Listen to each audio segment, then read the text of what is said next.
Today I'm back with my concept store na naman na content. So here we will be discussing more about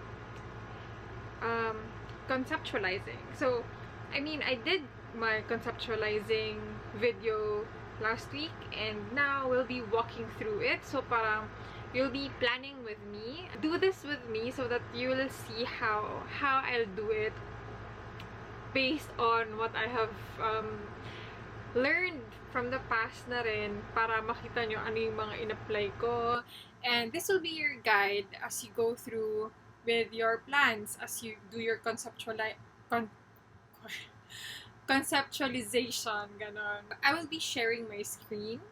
So you will see here everything that you have to prepare.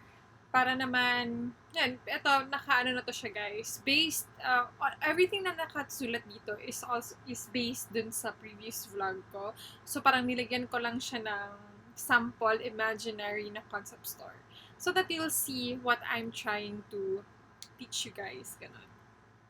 So let's start. So now we'll have the conceptualizing walkthrough. Okay, so first is what kind of concept store would you like to have? So as I have discussed on my previous vlog, so you have to figure this one out first.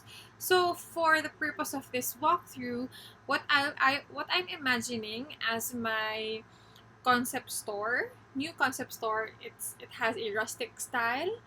Tapos divisions ko is gusto ko sa loob ng concept store na to 30% ng products are clothing, 40% are beauty products, 20% bags, shoes, accessories, tapos 10% are miscellaneous, so mga mixed items, so it really depends.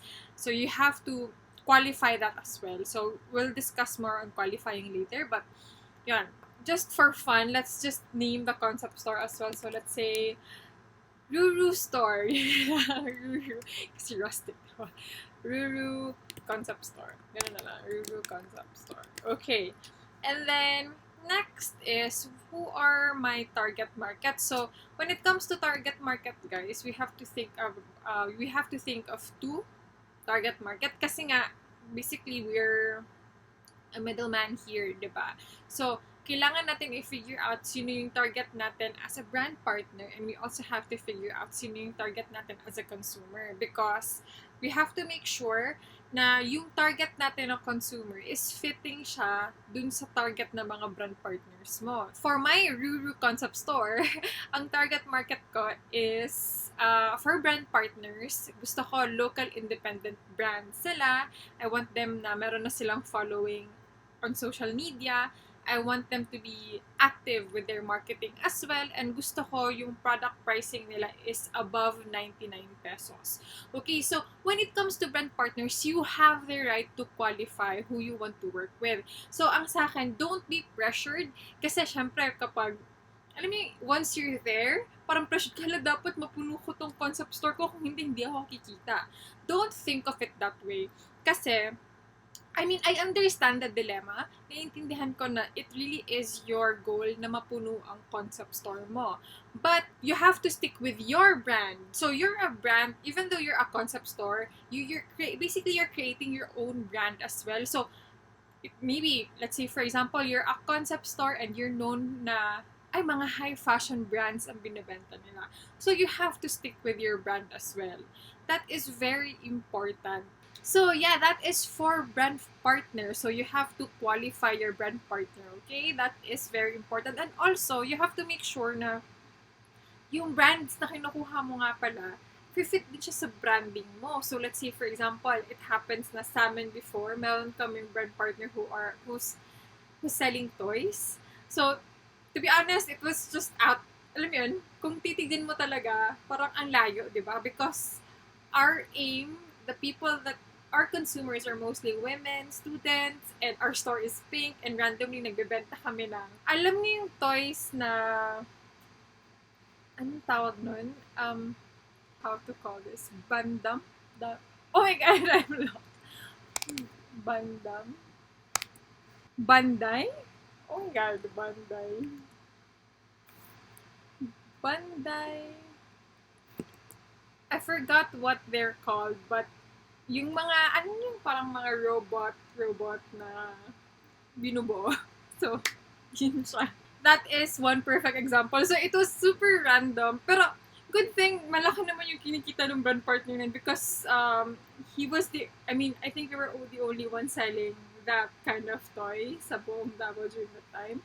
Or maybe, known lang din talaga si brand partner for selling that toy. That's why there are people na pumupunta sa store namin. Usually, ng mga bumibili ng products niya, mga lalaki, diba? And then, parang nalolost sila when they go there. Okay, so purong pababa. Ito sa may toy pala dito. Merong ganung toy pala dito. So, that sounded wrong. But, I mean, you know what I mean, guys. So, yun siya. So, that's one perfect example. That's why make sure na lahat ng brand partners that you're working with is fit sa brand mo so that it won't look like they're lost. Like, parang bigla lang sila nag-appear sa store mo. So, make sure that gano'n.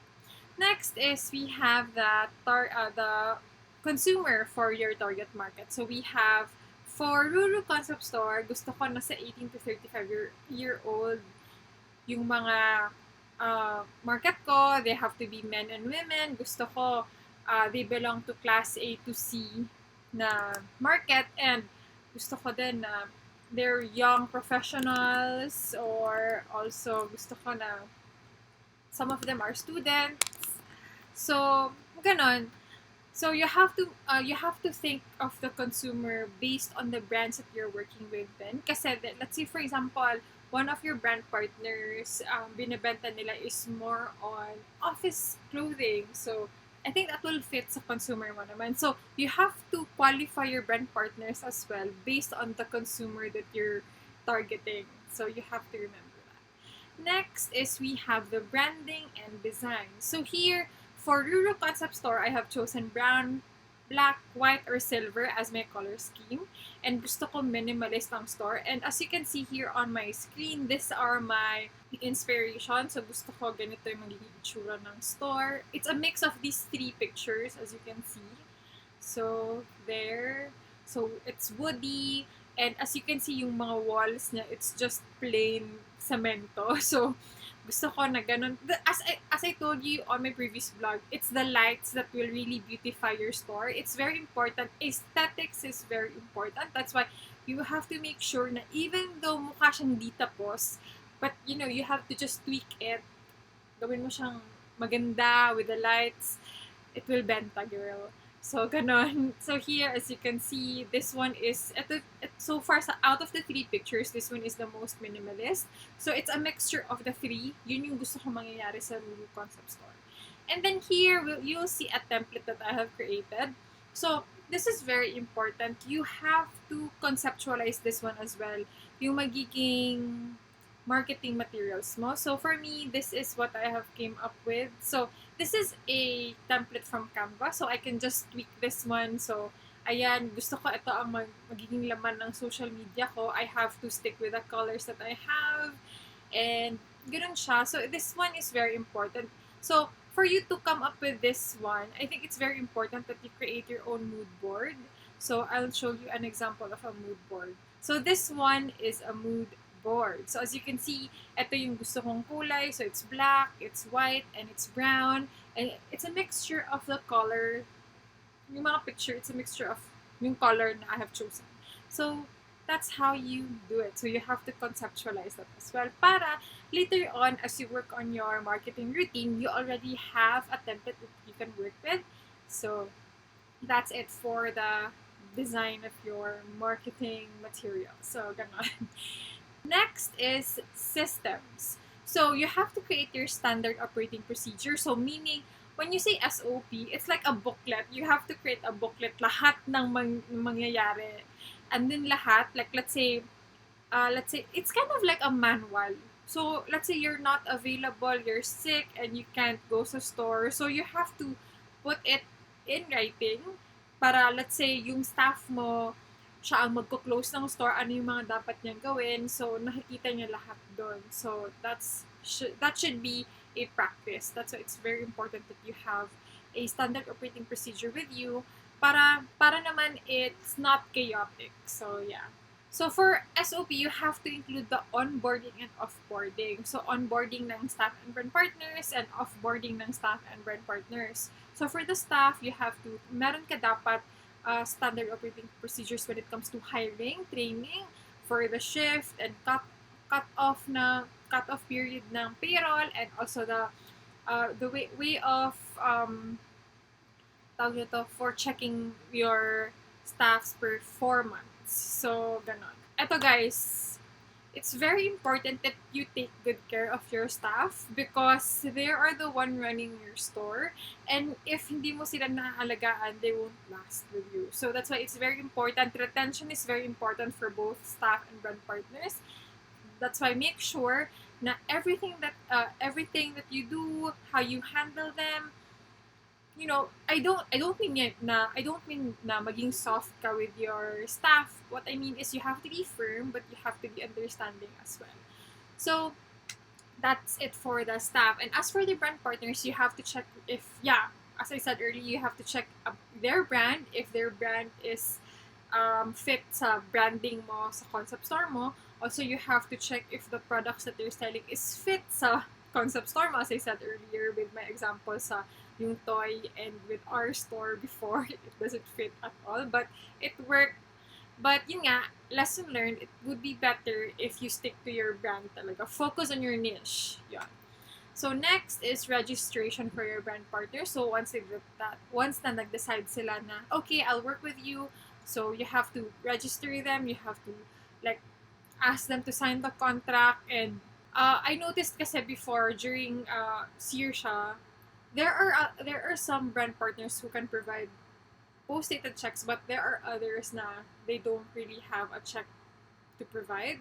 So even though they're in the business for quite a long time, but some of them siguro they've been doing business for a year or two, pero they're just a student and they decided to join your concept store, so they don't have a post-dated check. So yun siya.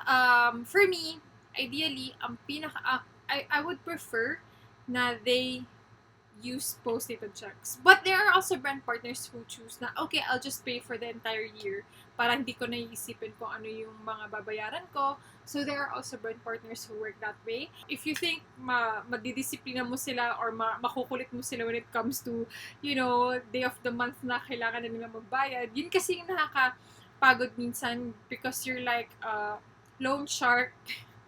So you don't want that to happen. Kaya gusto mo, everything should be automated. If as much as possible, it would be better talaga na automated lahat. So, yun. So, next would be Ingress and IGR. So, there's a schedule for this one. It really depends on who, sa brand partner. If you're working with a brand partner out, like parang they're from Manila and your store is in Cebu or in Davao. So, they'll be just shipping their items because they won't be going there sa store mo if it's that far.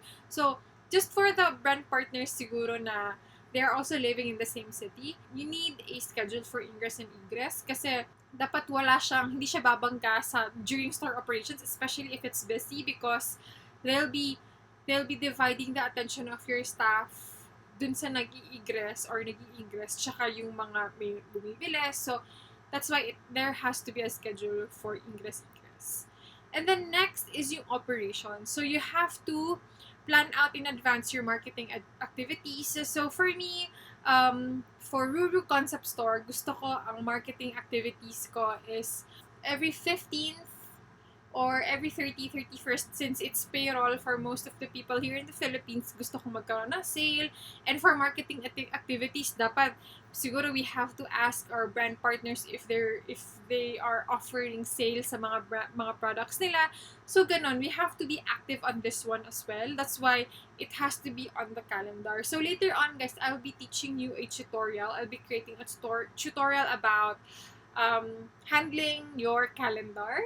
Next is inventory naman. For Ruru Concept Store, gusto ko magkaroon ako ng inventory every last Sunday of the month. So, I'm gonna close the store. Ayoko nang may operations.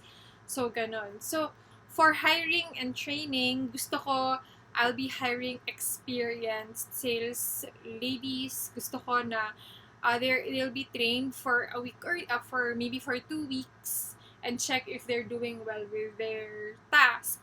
And for my shift naman, um, I'll be hiring 4 people for Ruru Concept Store. So the first two ladies, from they'll be working on from 10 a.m. up until 7 a.m. Tama ba? 10, 11, 12, 1, 2, 3, 4, 5, 6, 7. So that's right. Because they have 1 hour break in between. So it really depends kung kailan nila gusto gamitin yung break nila. But it shouldn't be during peak hours. So they can use the 1 hour break they have after, before or after peak hours. So yun. And then, as for the other two, I want them to work from 1 to 9. So, the same thing, they have a 1 hour break, and then they'll be working on closing the store. So, that's it for my shifting of my staff. And then, ang cut-off naman ng sahod nila, I'll be giving their salary from siguro, salary nila sa 15, ang cut-off nun is from 25 to 10, and then ang salary nila sa 30, cut-off nun is 11 to 24. Or 26 to 10, 26 to 10 is magiging salary nila sa 15th, and 11th to 25th magiging sahod nila sa 30th. So that's how I would do it. So, yeah, next is yung performance. I'll be checking out their performance every 2 months. So I think that's also important. And yun, as for brand partners, I think for Ruru Store, as I said earlier, gusto ko they are branded. They already have a following. Gusto ko ang products nila is they're focusing on a product. They're not randomly selling stuff. And gusto ko, yun, for the Ingress and IGR, I have a schedule for them. Dapat from 10 to 11, that's the time that they can do egress, or from 8 to 9 p.m. So, ganun. Hey guys, I noticed that this vlog is quite too long already. So, I will be dividing this into two. So, this will be the part 1, and watch out for part 2. Thank you so much for watching. Bye!